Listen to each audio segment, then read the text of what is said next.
Hey, so we're going to have a really interesting, I think a very cool conversation. It's one that I'm really happy about, and we have two guests here with us today who I'm just really happy to have them in class. And the way we're going to run today, we don't have any student volunteers up in the front, but we will. We do want to take questions and comments from you. So as we are moving forward throughout the semester, hey, by the way, don't forget, once you take attendance, if you leave, you got to check out at the top of the room, okay? And but we definitely want to take questions from you all, okay? So we want to get a conversation going, and we'll definitely take questions from the stream. Okay, so first, next slide. So this gentleman right here is Warren, and Warren Smith, and he has your YouTube channel is Secret Scholar Society, and I came upon Warren because I think I came upon you first. Jeff and I did. Jeff tuned me into you. Warren's a YouTuber, by the way, and he's done a number of things with footage from this class. He's made a number of videos from this class, from things that, the conversations we've had in here. Not just this semester, going back a few years. And he and I, we've spoken several times. You came to our office hours at one point. And Laurie and Jeff and Warren and I, I don't know where Jeff's in the back room. Jeff's the producer of the channel. We had a conversation about a month ago, and we said, hey, let's bring Warren. He said, hey, I'll come down and come into class. And we said, all right, dude, come on into class. Laurie and I both thought that you're the perfect person to have this conversation about what's happening in the wild online world. And with putting a lens on human behavior, because you're a filmmaker who's now turned into a YouTuber. So anyway, welcome. Yeah, really happy to be here. And is just making some really cool videos. And this lovely human is my wife. And but that's not the key thing. Laurie's the director at World in Conversation, and so that's why I asked her earlier if she wanted to say something about being a facilitator. But Laurie and Laurie's work is the backbone of Social 119. And so the way we do class in here, the kinds of conversations that we have, my ability I have a piece of paper and with questions on it and different ideas, and they've always things that she and I always get her input, almost always get your input before we come into class. But I have learned from Laurie the art and the craft of allowing people or helping people to say what they see in the world and how they see it. And giving space to speak, because the thing I've learned from you more than anything is that students are really thoughtful when you give them a chance to be thoughtful. And, I see this in here every day when, I hand somebody, the microphone, and, you all have some very, very cool things to say. And they're not things that I would say, and they're often not things that people watching the videos would say, but they're really cool things because of what you see in the world. And so, what we're doing is putting a lens on that. So Laurie and I and Warren, and we started this conversation, and we want to continue it here. So anyway, Dr. Mulvey, welcome to class. Yeah. Thank you. Hey, so Warren, let's start with you. What do you when this class first got your attention? And you're a teacher. You were a teacher. You're not you still teach, right? You teach one class a semester? One class a semester at Emerson on College. Filmmaking? Yes. Yeah. And what did you see? What did you see happening in here? What grabbed your attention? you were the only professor who was doing what I wanted to do. And I was experimenting with that, and that's essentially what cost me my teaching job. So I recognize this is extremely rare, what's happening in this room. And I want to emphasize how lucky all of you are to be able to be part of this, and how much I respect every single person who comes up to this microphone. I want to make that very clear tonight. But it's remarkable that you have the opportunity to have this, because this is being live streamed. I'm not sure you realize how many people are actually watching this, and we don't want to make you jittery. Not just on the stream, but people like me. There are many out there who are going to make videos, and those videos can get a lot of views. We started having this conversation after a remarkable class session the day after Charlie Kirk was assassinated. I made a video covering that class, and that's gotten close to 4 million views. That's what started this conversation. We're going to delve into some of the realities of what Sam has to deal with to make something like this possible. So when I was watching it, I was like, man, there's something pure about this, because he's not chasing views. You were describing yourself as an influencer in a way, but you're not chasing that. It's pure. You're here because you're an academic. That caught my attention, and I've always come back to it. Mm-hmm, mm-hmm. What's the value of that as someone who's outside of a classroom like this, as a filmmaker, like someone who's watching, someone who's really paying attention to the online space? What do you see as the value of what we're doing here? So I got fired for a recording of me teaching. It was on my teaching portfolio. I didn't expect it to be viewed. It was brought over to X by someone else. Elon Musk tweeted it. 40 million or something. It got crazy, and the school was taken aback. Like, what does this mean for us as a school? Because there are concerns. What if the student sees negative comments? But there's so much value if you're a teacher who's trying to teach students to think for themselves, but be able to stand in front of a crowd and articulate their thoughts. That's ultimately, your college is about you trying to become the person you could be. And this has so much utility. If you can come up here, not only it's one thing to stand in front of a crowd of people, it's another when there are potentially millions of people watching you do it. If you don't think that has utility, and many colleges don't, why? It's easier for them not to do this, because there are risks, there are liabilities, there's going to be the potential for hurt feelings, but you're all adults as well. People your age are fighting wars. You vote. You should be able to handle mean comments, and we'll kind of get into some of this tonight. Yeah. So there's something about and for me, it's the critical thinking. You know, if I give someone a microphone, they get a chance to think, and they get a chance to hear themselves think through their words. And this is why we say, like, teaching, people learn how to think when you start teaching, because you learn what it is that you understand about the world. And so I think for me, that's when it really started. For me, what are you trying to do with your work? Like, what's your...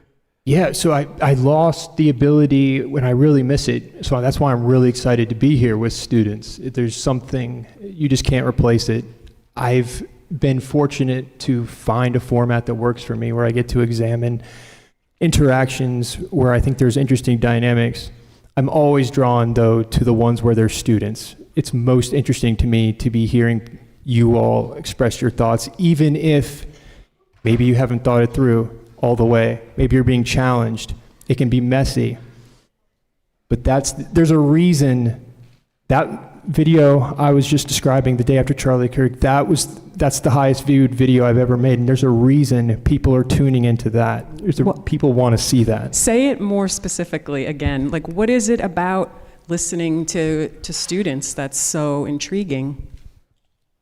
Because this is where those conversations are supposed to be happening. Yeah. In a university. And no one gets the chance to peek behind the curtain and actually see it. They hear stories, but this is as far as I've seen, this is the only place where people can go to actually see it. Now and then you'll see recordings, but not live, not like this. It's unique. And I also think that people, and Laurie, I want you to weigh in on this. People have the idea that students, there's a critique of the higher education, there's brainwashing, there's whatever, the students not thinking for themselves, that you all are sponges and you just take stuff on, whatever we tell you, you take on. But I think what we reveal in here is that that's not the case at all. That you all think for yourselves, and you had a lot of interesting things to say.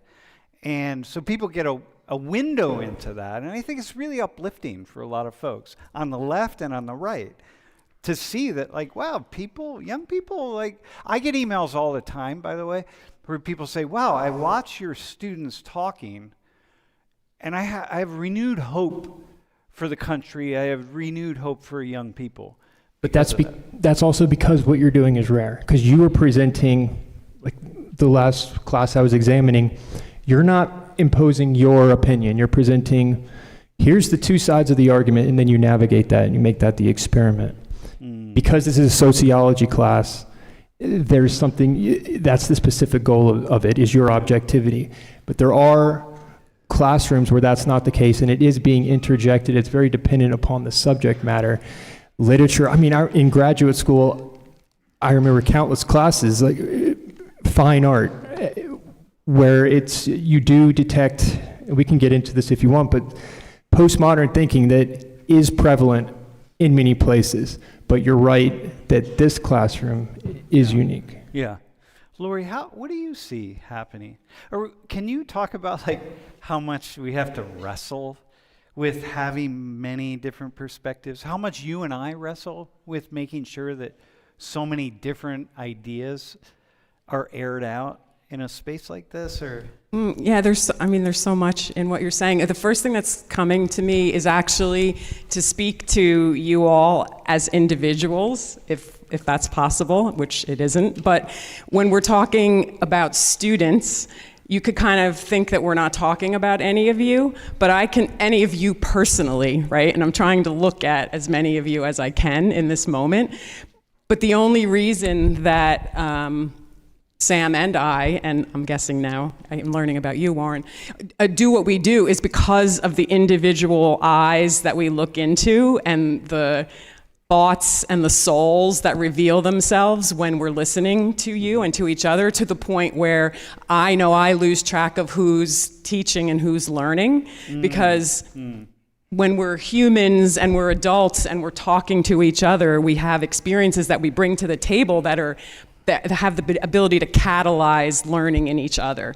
And that is the most profound thing that I've experienced with students over the years, that I've never considered myself a teacher. I've just considered myself a companion. And so as we talk about this, if you each took that in and realized, outside of the schoolification that we have, right, where we do put ourselves, or have been put in a process where we spend 12 years being told what to think. So, here's how to do math, here's how to think about chemistry, right? We learn those things. We lose track of how much intelligence we have and how creative we are as thinkers. It's just a small little drop in an ocean, right? When we're like, hey, what do you think?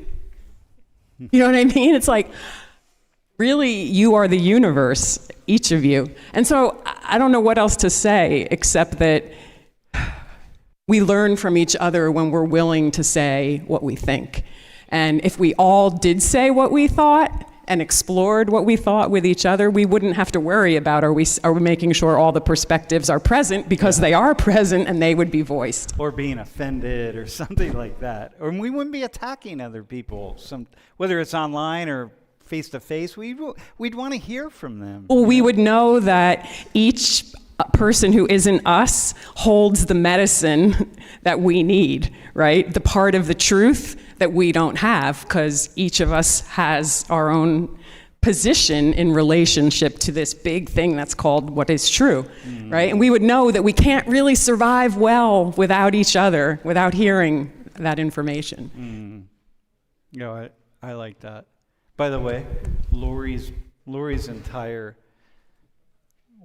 everything Laurie does embodies what she just said. I have never met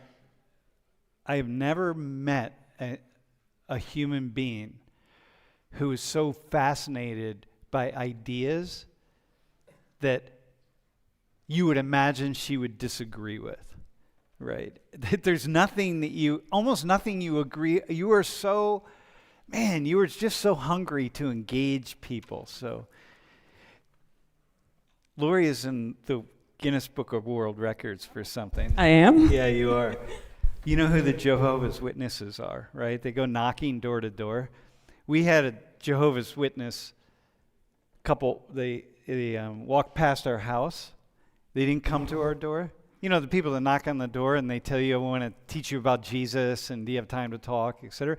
Laurie actually opened the window and yelled out the window and said, wait, why are you walking past our house? Why aren't you coming to our house? And according to the Jehovah's Witnesses, that's never happened in human history. So, all right. It is listen, true. We're going to head back to Warren here. So, can you put the next slide up?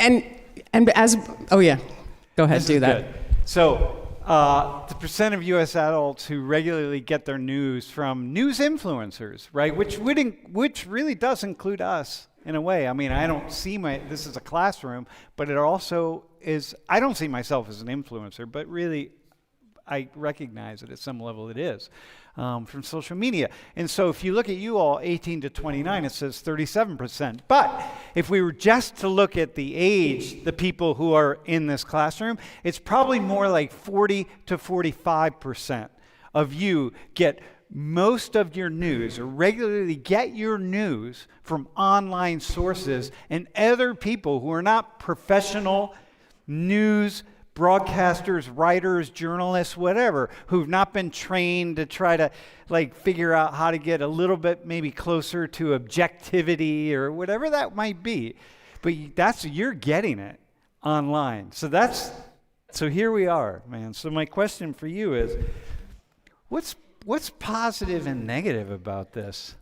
Before you say what's positive and negative, but can you say what's the distinction in your mind between somebody getting news from social media versus getting it from professionally driven sources that have been trained to extract information? Organic independence. We've seen the fall off of mainstream media. People are hungry for authenticity. Authenticity. I think that's at the heart of it. There's something unfiltered. There is the parasocial component of, as you get to know someone on a channel, you do go back to certain figures. I mean, I think Asmongold, a streamer who looks, he's a really interesting, funny guy. He looks like he's 35. He looks like he still lives in his parents' basement. Classic video game streamer, probably the most prolific political voice on YouTube right now. And I think that's why it appeals to a younger demographic. Now, I wouldn't describe myself as objective all the time, though I strive to be. So we're just going to keep interrupting each other. So wait a second. People want authenticity. They get to know someone, so they listen to them. To me, that, and you all can answer this too, but it sounds more like entertainment than authenticity. Yeah, so is the news. That's what corporate news has to be entertaining, or they go out of business. So that's why if it bleeds, it leads. That's why they structure things the way that they do. I think Sam just mentioned earlier about, these people aren't trained in objectivity. Well, it doesn't make a difference if you're trained in objectivity. That doesn't mean they have objectivity. No one has objectivity. Right, but it's worse in certain areas, especially when you have massive amounts of money behind it pushing specific agendas. And this is true with Fox News as well as on the left. I mean, that would be my response to that. Do you want to follow? So one thought that I have is, I think people don't really understand. Sometimes people will criticize me because they say I'm not objective, right? But when you sit here everything is happening in real time. And I work so hard to bring different perspectives in and voices in, and it's just an immense amount of work to do that. And sometimes I will leave, I'll go home, and I'll realize, man, I could have thrown that other viewpoint in here, because I want everyone in the room to get challenged in some way. So I owe that as a teacher, right? But it's hard, man. It's hard to find that ability to push as many places as I want to push. And no one can do that alone, right? That's why information, I think, maybe this is where we're going, needs to be a community effort, right? Because information can't just come from one place and be true. But it's only a part. But here's an issue, right? Yeah, go ahead. Can you go to the next slide? More news influencers explicitly identify as right-leaning than left-leaning, which is kind of interesting, right?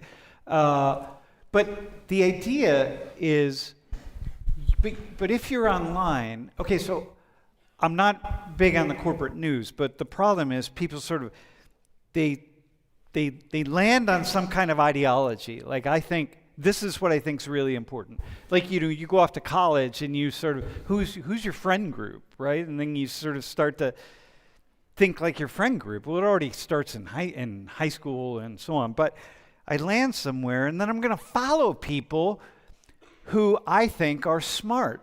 And the people I think are smart are going to be the people who think like me, who think the thoughts that I think. And so if I just walk down that one line, man, this is so deeply, it's like we're just dividing ourselves up into this world in which we're just hearing the same thoughts and ideas regurgitated. And There's something interesting happening, though, right now. The thing I try and avoid the most is this team versus team mentality.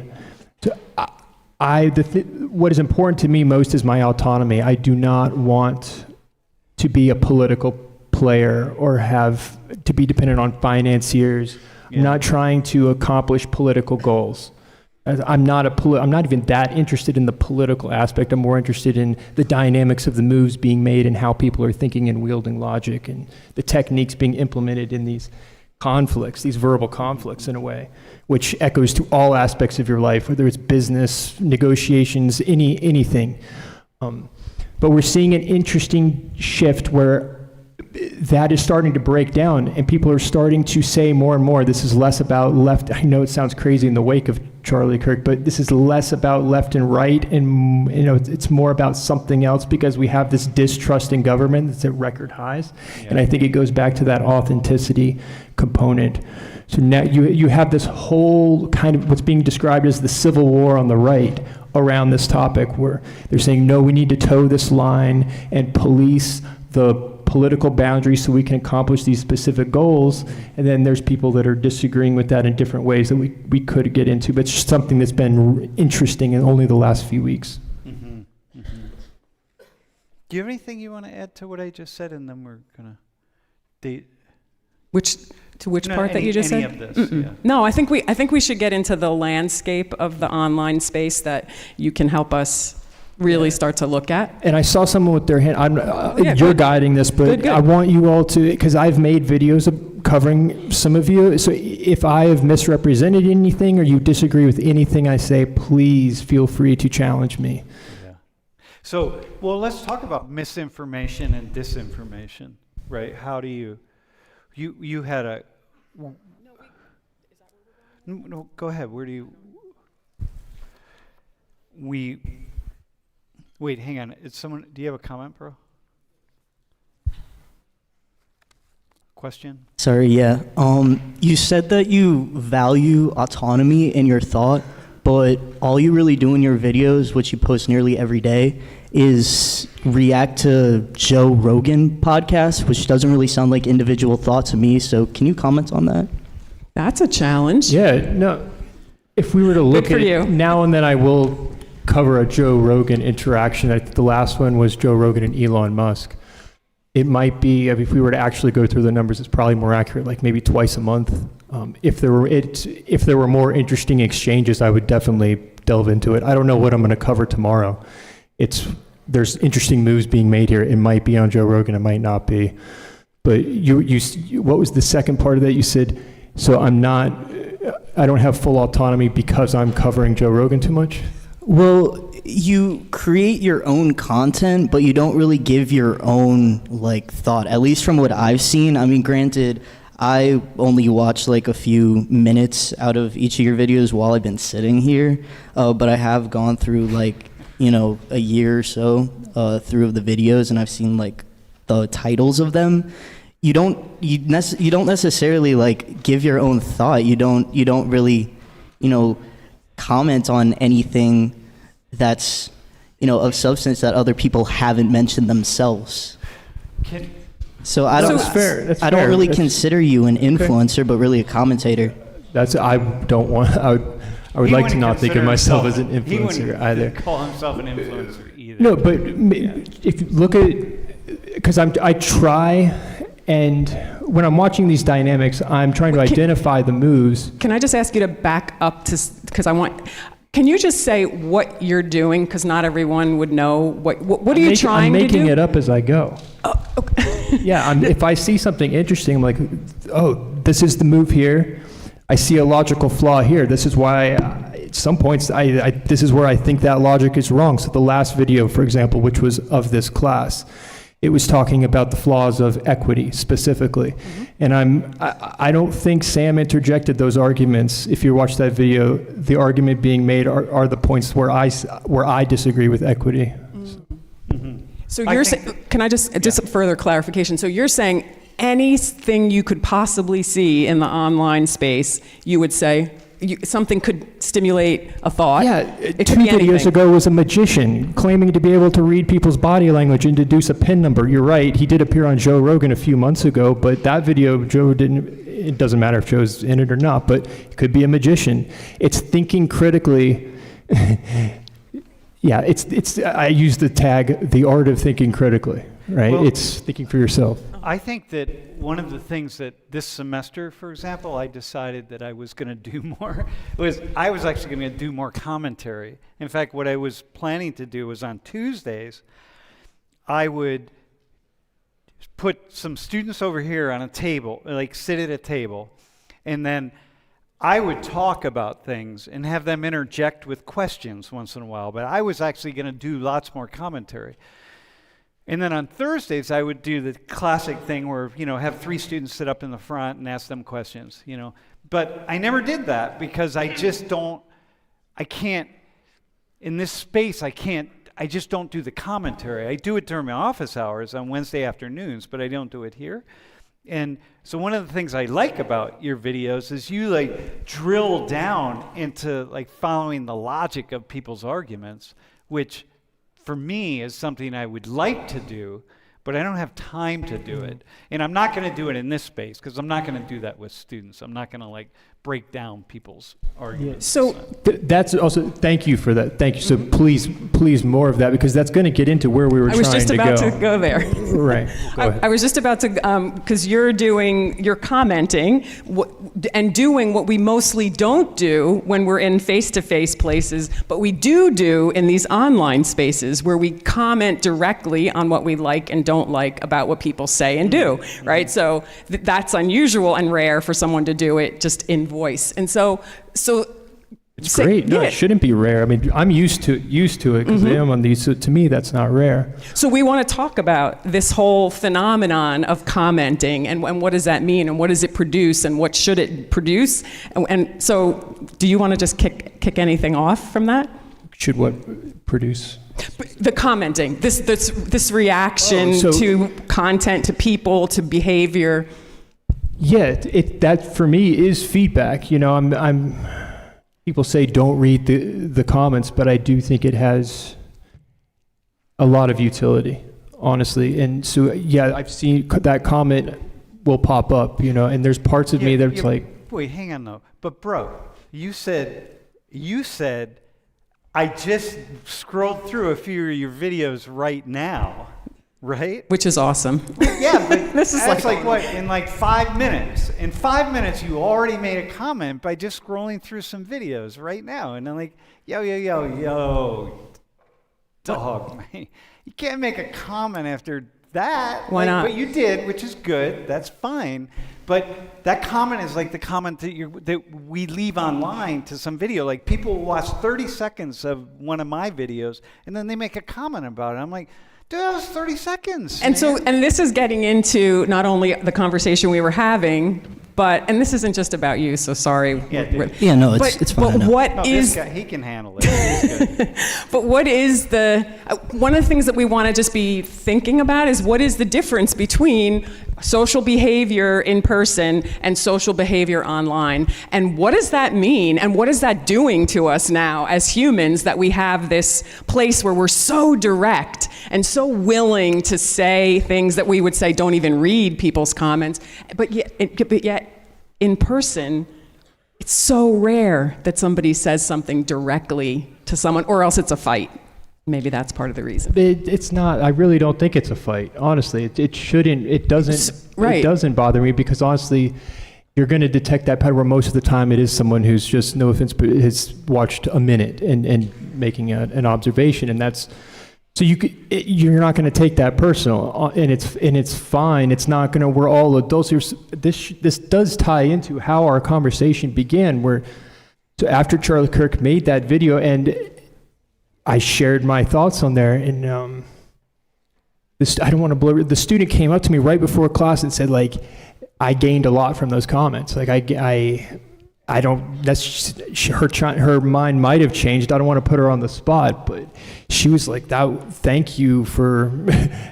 I haven't grappled in it in that way. I think that's an example of how this new technology has utility in education. Listen, no, I get that from students who come up here, and sometimes they stumble and they say something they wish they didn't say, or sometimes they just having the experience up here. But they're always really thankful to have had the opportunity to put themselves out there, man. And that's what we're doing in this world, putting ourselves out there and being willing to hear other people's reflections on what it is that we think. And man, there is nothing more valuable or powerful than that, in like challenging ourselves and testing our thoughts out in the world. And which is your work. But is that what it feels like most of the time? I don't spend a lot of time getting comments, making comments. So, but is that what it feels like? Does it feel like to most people that if you put content out and you get comments back, you feel like you're getting feedback, you're learning? I think it's going to vary on comment. Now, I have not been they're on the receiving end as the student. Right, so yes, this is an audience that they're there to watch because they enjoy the content already. It might be very different for if a student comes up here and a knucklehead like me comes along and shares my thoughts on it, and then a million people say, or 500,000 or whatever it is, and then some comments are going to be more strongly worded than others.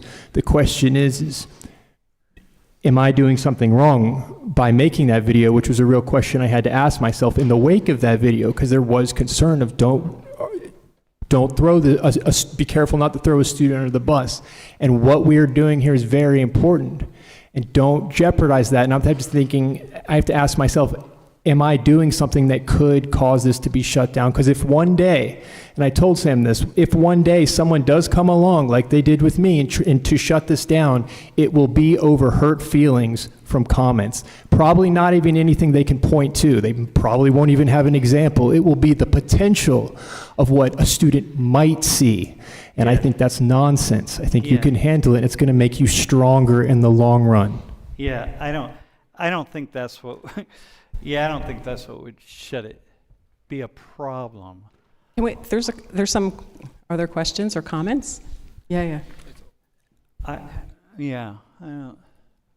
I just had an interesting perspective and thought. So with everything that you're saying, where you don't really care if I'm misspeaking. You just said a little bit ago you don't really care about the politics of it and you're not trying to push a specific agenda, correct? Like in the videos you've made. It's not political for me. There are principles in the world that I think are important, but it's not about getting a politician elected or representing the Republican line. But there Okay. are principles of Like equity, I think, is a very bad idea, and I can break down those reasons. yeah, but also Yeah. one of the things that you really demand is like a lot of logic. Like make your arguments have to be logical, right? That's like it's a high test. Yeah, but anyway, yeah. So in the name of that, wouldn't you say that the titles to a lot of your videos do kind of allude Yeah. to the support Yes. of one side or the other? And this is fair. And in the sense of like bolding liberal exposed or conservative exposes leftist view. Yes, this is something I struggle with every time because I'm like, you're playing with this title, and when you get the combination of these silly words correct, it can mean the difference between 1 million people watch the video, 100,000. And then you switch it, people do A/B testing, and then there's the thumbnail. What do I put those 4 words on the thumbnail? Am I misrepresenting the meat and potatoes of the video? But if I don't get that, is it unethical to play with that combination so that people will engage with the meat and potatoes, or do I play it super straight, super accurate, like the way that would be more ethical, but the video doesn't perform, right? And then there's other considerations because I am doing this for a living, and there's plenty of criticism that could come with that. You But know, this- Can we just? That's a can good you, question. That's Can a very you good- say your thoughts about it? Oh yeah, that makes complete sense. And I was taking it into consideration before you explained because again, if this is how you make your living, it makes sense that you want people's attention to be grabbed when they're clicking on a video. So moving farther away from the general public, when you're talking to students and when you're making videos about students and what they're saying, how do you think it's beneficial for the student? It may be beneficial for you to have that bolded title and for you to have that kind of hook grabber, but people are going to see that and associate it with a college course that they're not in, and then watch parts of the video or all of the video and then lean on your title for the content of your video. Does that make sense? Yeah, I hope that they lean on what they're actually seeing in the video, and I am condensing. We're taking an hour and a half class, and I'm just taking what I think is most interesting and important and condensing that in my perspective down to 10 minutes. And this is a fair criticism that I'm going to always get because there is so much left out, and people have a proclivity to say, but I had this brilliant point that you left out. And my guideline is as long as I'm not deceptively editing something and then misrepresenting what you're saying, I think I can condense and accurately represent the logic to actually make it more digestible without misrepresenting. As long as I'm staying on that, and I might get it wrong now and then, but that's what I'm striving to do. Now, you had an interesting point, but if I'm in the classroom, this is the first time I've been back in the classroom in this setting in a while. So, and it's very different when I'm in the classroom, right? You're in teacher mode where it's not about what I think, my personal views. It's about these are the arguments, and we're going to navigate the perspectives and the logic. Now when I'm sitting down and I'm firing something off, and when I started doing this, it was like you never think people are going to see the people in the video. Like I did a video about Tim Pool, never thinking Tim Pool would see it. Next thing I knew, he's content nuking me for an hour and a half. It's like things have changed. But I still think it's best if you can block that out. You're going to be most authentic if you can make and speak as though they won't see it. And that way then you can really be honest. So here, I have a thought on this, by the way. This is something that Jeff and I battle with all the time. With the titles of things, the titles of my class, the titles of videos. Our like rate in here, so people that watch videos in here, the like rate, meaning if people choose to hit the like button or the dislike button, the like rate is how often they hit the like button, and it's 96 for videos that we make. 96, man. Like, that's videos that you make. So you're coming up here, you're talking, you're saying what you think, and 96% of the time that somebody hits one of those buttons, it's hey, I like this. So that tells me, hey, man, more people should be watching these. More people should be listening to what it is that you all are saying, because this is really valuable, right? Well, we can make that happen if we just change some of the titles, but we don't.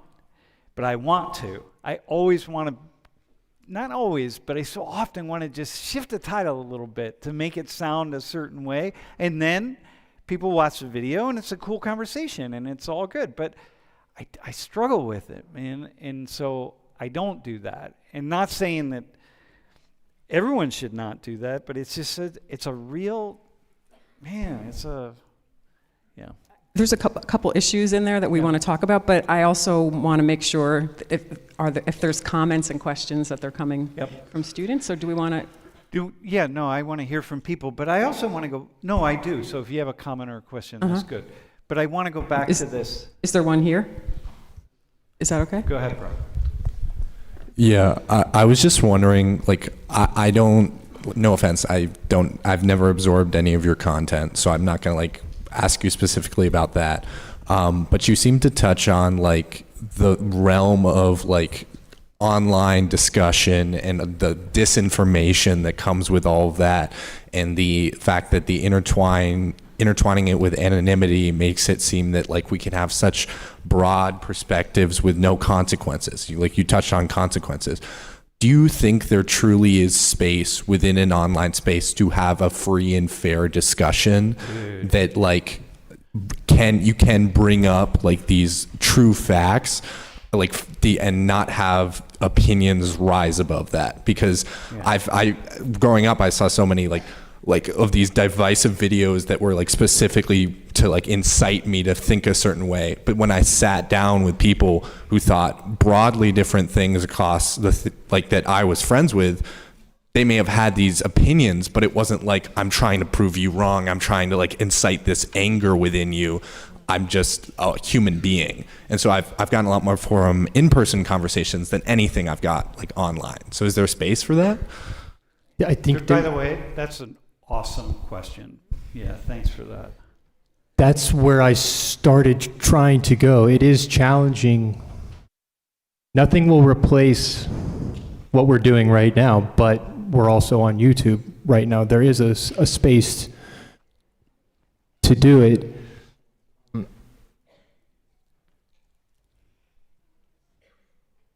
I don't know. I just blanked on it, but. You just The idea about whether there is truly a space online for kind of a broad. If you're engaged, if you're having if you and I were to sit down and have a conversation, we could record it and put that on. And so when I used to do that a lot, and then I ran out of people because people don't like if they come out on the wrong end of it. And I would have people sit off screen. Right? So what the music teacher I used to teach with, then I lost my job and he couldn't do it anymore. The school's like, you've got to shut that down. And then I had my neighbor come over. He did one video. Then his wife because of the backlash from that, his wife told him no more. His brother came over and did it. No more after one video. Because they didn't, even though they weren't appearing on screen. And I'm not combative. I'm not trying to. My approach to all of this is the least bad option I've been able to find. Do you have anything better to offer? It's not, this is what I think changed my mind. Or prove me wrong. I just want to respond, and then Laurie. The thing is, when you say that, and you and I have had conversations, it's like very measured, very thoughtful, very. Yeah, like, I don't know what you could be afraid of. Like, what's... I just want to put this example next to the question that you just asked, Warren. And is there an online space, right, for some? I hear it as real conversation or conversation that can be authentic and truly broaden our minds. And so my work is in conversations that happen between people in a space that isn't public.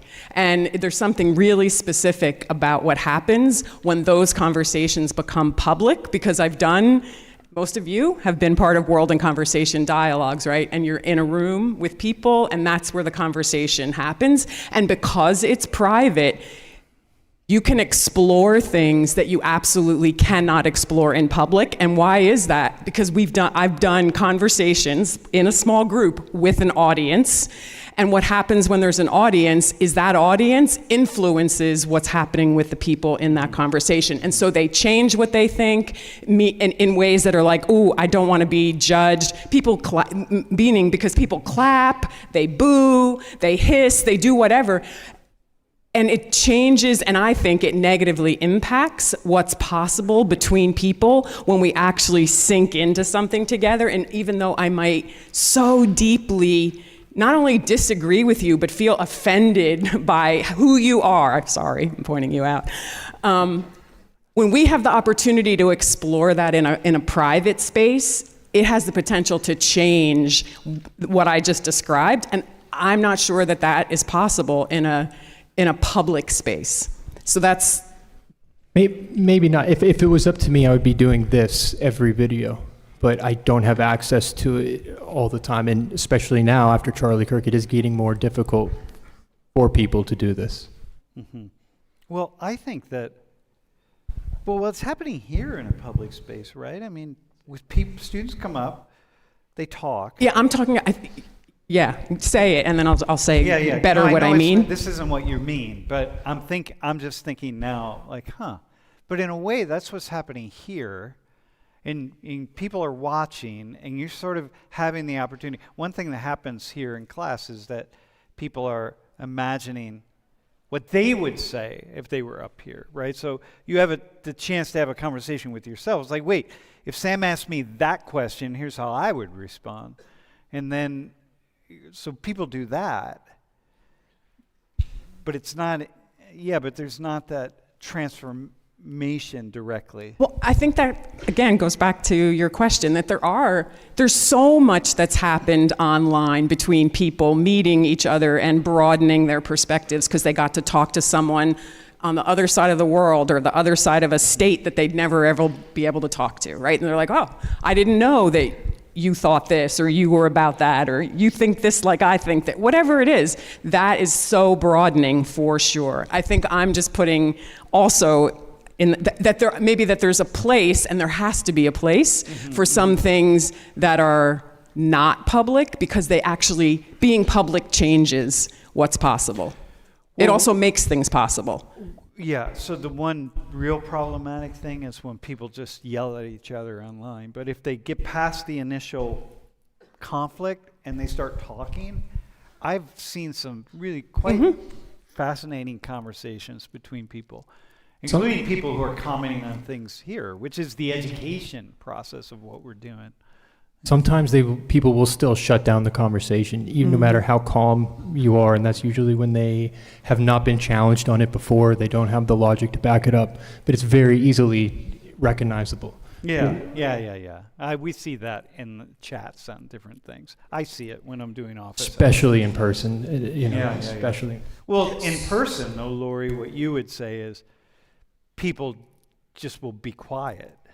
They just won't talk. If they feel like they don't have something to say, they can't just blurt out, oh, well, I just think you're an idiot, and then shut up. Like, they don't do that, because you can do that online, but you can't do that in person, because then you look like a jerk. So that's a deep question to explore, the difference. We don't have to go into it at this moment, but it is really interesting.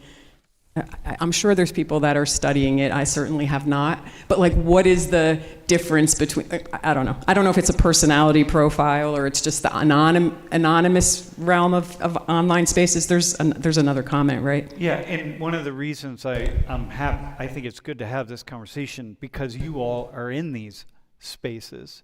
If you can go back one. And do you have any questions from the stream? Oh yeah, okay. But you're in these spaces, and this is not going away. Like, you're living in this, and you all need. It's a really good idea to be thinking. It's like, wait, what's my behavior online? What am I thinking about? What am I watching? What am I doing?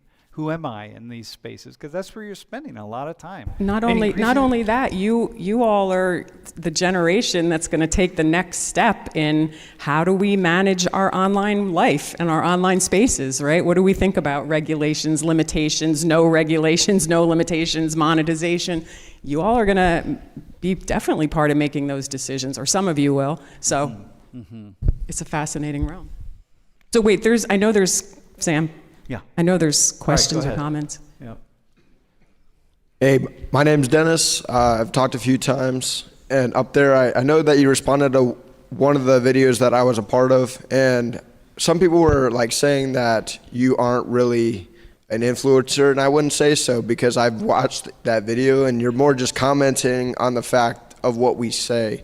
And I do appreciate that compared to other people who will often misconstrued what people say, often in the news or even social media influencers. They'll often pick certain things that somebody says and misconstrued it to their own view. Like I know there was a recent video from like a well-known agency, the BBC, which had a Trump speech and completely misaligned where it was coming from and only picked certain portions to meet their political side. So I appreciate what you do, and yeah, it is hard because you're trying to make shorter videos because these are hour-long lectures. You can't include everything unless you just be copy and pasting the whole video. So appreciate it. And so Thank you. Thanks, bro. And so people know though, you've only done a few things here with these. Yeah, I've probably videos. done of this class probably like 4. Yeah. But But- yeah. But it is it really requires a high level of integrity. You know, like I wouldn't have been able to do this 20 years ago because I feel like I thought I had answers to certain questions. Laurie, you would agree with that. Yeah. What changed in me though? What do you think changed in me that allowed me to do? So you're saying, just if you don't know what Sam's referring to, he, for most of his teaching life, did straight lectures, which were engaging, but they were lectures. They were mildly engaged. No, I mean, from a student's perspective, they were engaging. And I think what happened is you started to spontaneously, Sam, just a couple of times, he had this, he had cameras in this classroom because he was creating a web course, and those cameras captured a couple spontaneous moments where he asked a student to answer a question or do something in the class, just something spontaneous. And it was like, wow, that was a really rich moment. And then it just started to build from there. And you, Sam, you started to just be like, ooh, what if I asked more, or what if I stepped back more? And so you Wanna all. know what the first video was? I took a guy from Philly, this black dude from Philly. No, he was actually from out west. I think he was from Vegas. Anyway, I had him go walk around the room and pick out a redneck. Right. Sam, you love that. Look at your face. Look how radiant he is. He's. Yeah, just find a redneck. He had. Right. I don't know. Some of you don't, bro. You didn't get redneck. I don't know. Dude, hang on. Well, how would you describe what's a redneck? For people who don't know, there are a lot of international students in here. Yeah. You ever watch Cars, the movie? You know, Tow Mater? Yeah. He's basically a redneck. Oh, that's a redneck. Yeah. Like Trailer Park Boys? Yeah. Are they rednecks? Yeah. Yeah. They're Canadian rednecks? Yeah. All right, man. Anyway, so that was the one that grabbed because he picked this guy out who wasn't a redneck at all. Man. He was an international student from Poland. Yeah, that's right. Yeah. Yeah. But it was just fun to have the conversation about what were you looking at, what were you looking for, right? What did you see? What did you see in this guy? And then so we had this cool conversation. That's what it was. You started to see what could happen when you had a conversation in class.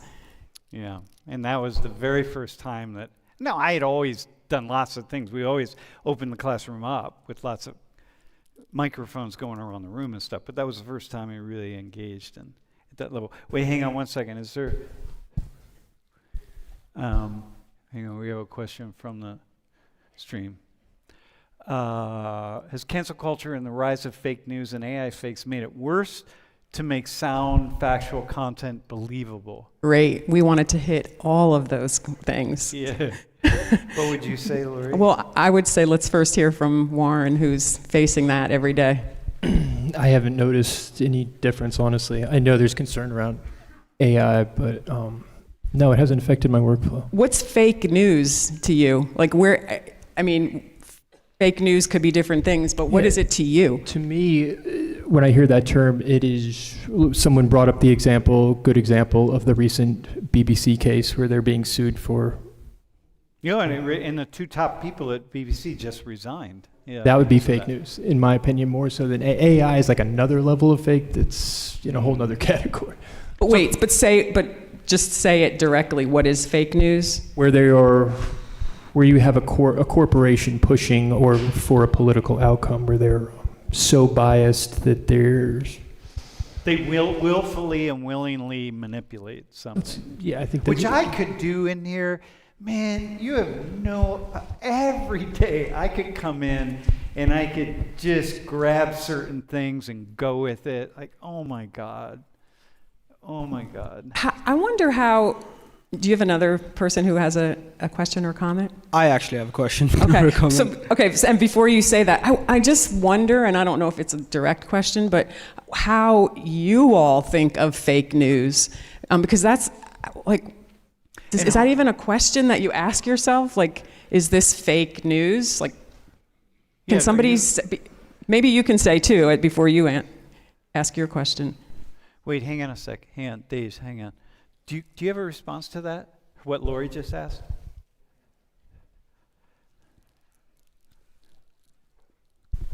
I had a separate question, but I mean, I can also answer your question if you want.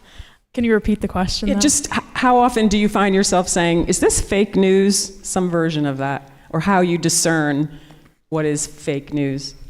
I mean, yeah, I think as a college student, like very often you think about that, especially if you're ever using any sort of like AI source, you definitely have to think about that. And if it's like credible to what you're learning in class, if you can like use it as a resource or not. I think especially like in this day and age. But how do you know though? Like, how do you know? Because it's so ever present. Like, how do you have any idea when you're being manipulated or not being manipulated? In terms of like ChatGPT, I think you can't just like fully rely on it.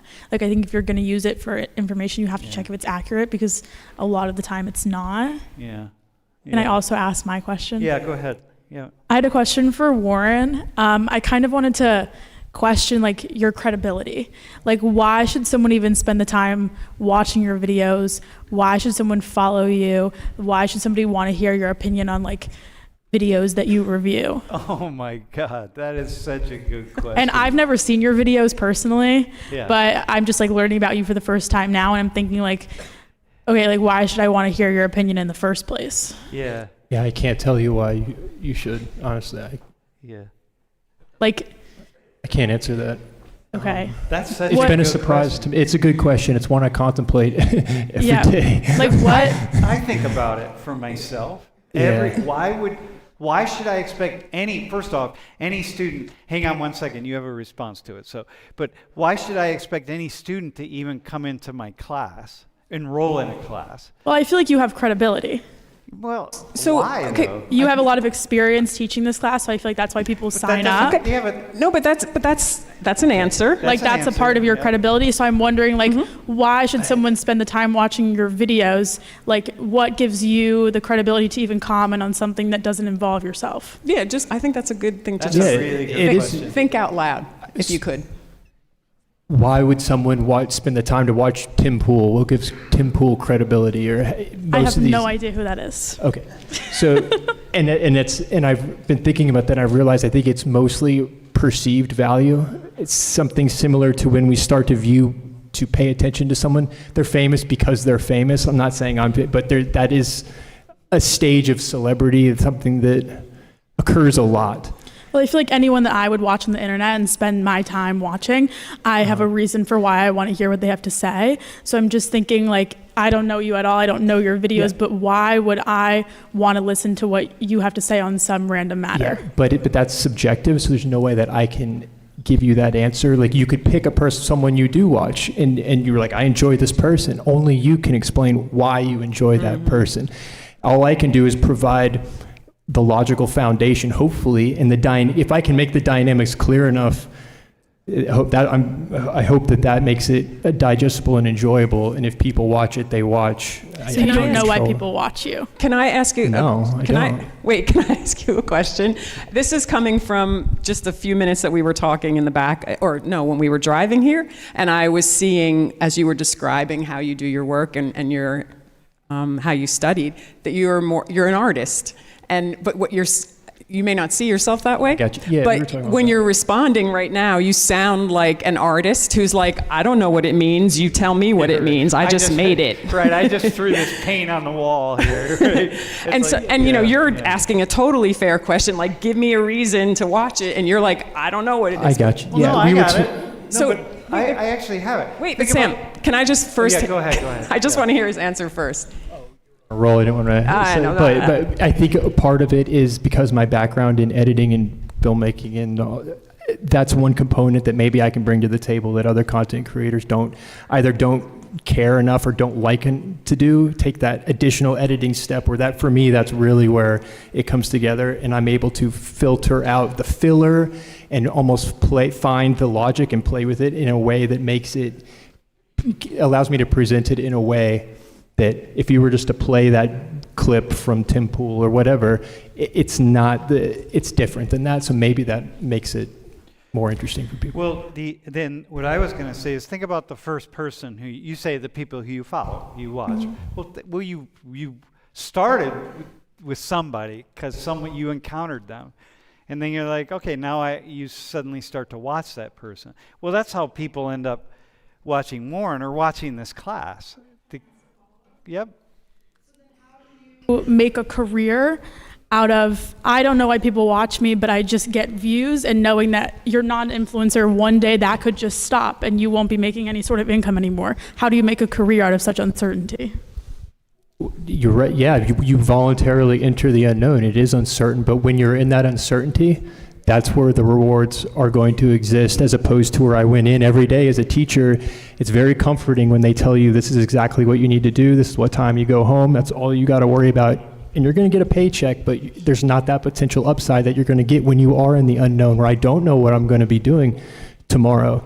It is move to move. You asked something interesting right there. I'm trying to, given that it could vanish, I'm able to make a living because people like tomorrow watch. your video could get no views and then you're not going to get income. You're absolutely right. Which is okay, but that's all right. Look, it's the same with me. With any teacher. Like, you're employed by the university, though. Yeah, that's... No, but listen, I'm only employed by the university because because I bring students to my class. There are a lot of people who teach, and people don't go to their classes. And like me, I'm not a tenured faculty member, so for me, it's like year by year by year. And so when I started out, I didn't know that students would sign up for my class.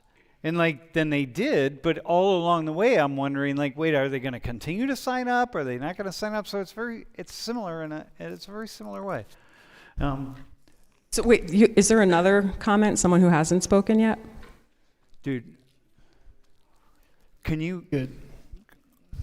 Good questions, by the way. Can you go, bro? Can you go over there to? Yeah, right there in the hat. Yeah. Go ahead, bro.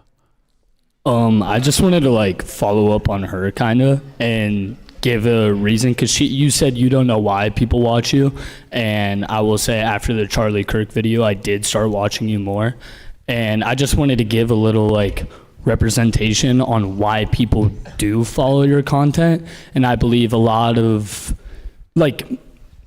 growing up, I watched a lot of Fox and CNN, lived in a both middle ground household, and I would say over the years I progressively started watching my parents watch less mainstream media, which means I have to go out and watch it on my own. And I heard another kid say why do you you're just a commentator. You don't really like give your own opinion.